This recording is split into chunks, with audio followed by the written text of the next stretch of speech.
আসসালামু আলাইকুম ওয়া রাহমাতুল্লাহি ওয়া বারাকাতুহু। প্রিয় দিনী ভাই এবং বোনেরা, আসছে আগামীকাল 14 ফেব্রুয়ারি দিবাগত রাত লাইলাতুন নিসফি মিন শাবান, মুসলমানদের চির আকাঙ্ক্ষিত একটি পবিত্র রাত, মহিমান্বিত রাত।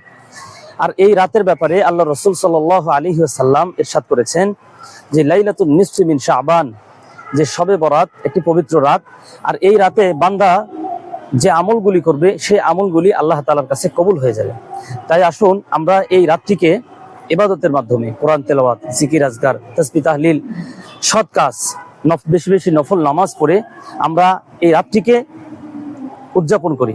তাহলে আল্লাহ তাআলার কাছে আমাদের এই আয়োজন, আমাদের এই দোয়া, আমাদের এই ইবাদতগুলি আল্লাহর কাছে কবুল হবে। তাই আসুন আল্লাহ রাব্বুল আলামিন আমাদেরকে লাইলাতুন নিসফি মিন শাবান যে পবিত্র রাতের ঘোষণা করেছেন, মহিমান্বিত রাতের ঘোষণা করেছেন, এবং বলা হয়েছে যে মুসলমানদের ভাগ্য নির্ধারণ করার একটি রাত।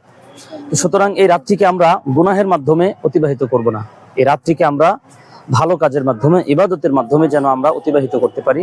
আল্লাহ আমাদের সেই তৌফিক দান করুন। ভিডিওটি ভালো লাগলে অবশ্যই দ্বীন প্রচারের সাথে শেয়ার করবেন।